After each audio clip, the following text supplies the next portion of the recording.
Hello everyone and welcome to an episode of I Bought a Watch. Today we're going to be looking at the Seiko Neoclassic Perpetual Calendar reference number SPC131. Now I bought this off Joma Shop for $131 or £104, and with tax and shipping that came to £132 total. Now this comes in a pretty standard Seiko packaging with the gilt Seiko logo at the top and on the bottom here. And now this watch really reminds me of the Longines Master, the Longines Perpetual Calendar. So let's open the box and check it out, shall we? So open the box and there it is.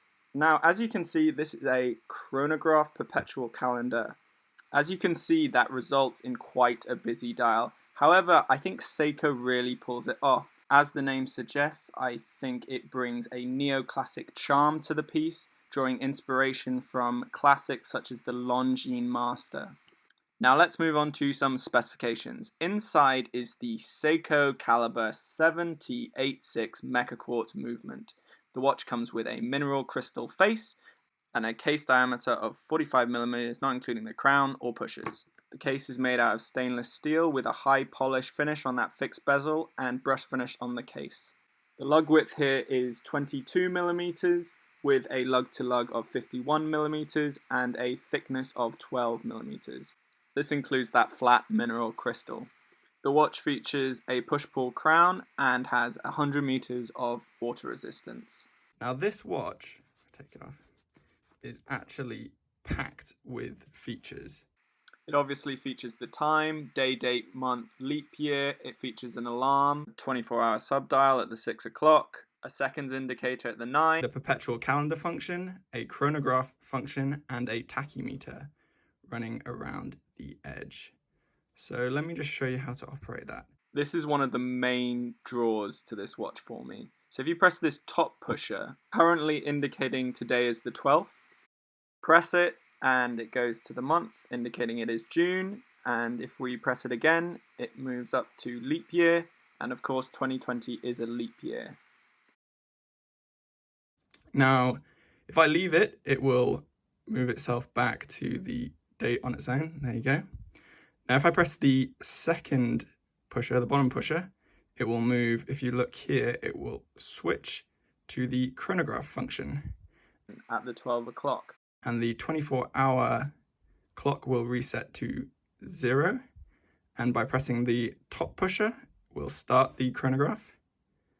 And that, as it goes round, will be registered on the bottom subdial.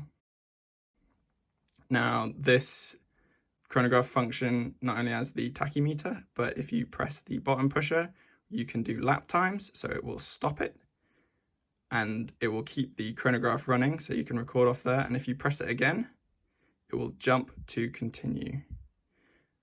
Simple press of this top and bottom resets.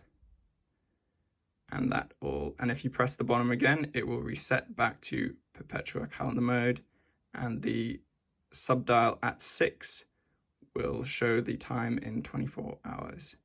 If you own this watch, you'll find yourself doing this all the time to watch the hands spin around. Now, the alarm function is simply addressed by pulling the crown out to the first position, pressing the bottom pusher will move the subdial forward 1 minute ahead. This can of course be held to move it further forward.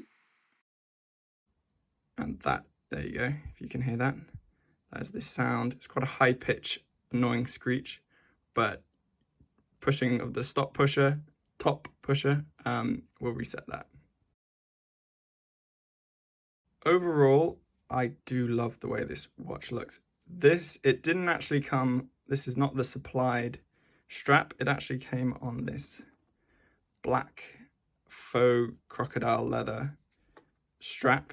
It's very stiff, however Seiko is a bit notorious for its poor quality straps. As you can see, I've removed the buckle and put it on this aftermarket NATO strap. It is a signed buckle, which we like to see. Unfortunately, it's not a signed crown and neither are the pushers. The overall finishing on this watch is completed to a very high standard that you would expect from Seiko, but the real nice touch is the high polished chamfered edge on that brushed case. This really shows they went above and beyond. Another feature that just keeps my eyes glued to that dial are those blued hands, as well as the little red accents at the end of the chronograph hand and the chronograph and year indicators that just pop out on that dial. Okay, let's get this on the wrist. So here it is on the wrist. I have a 7.5-inch wrist, and as you can see, it's got quite a wrist presence. But thanks to that thin 12mm thickness, it doesn't wear as big as it looks on camera. The NATO definitely helps reduce its wrist presence and perceived size, but as you can see, it's still quite a large watch, so bear that in mind if you're looking to buy it. Well, that's just about all I have to say. Please leave your thoughts in the comments below and like, subscribe, and hit that bell notification button.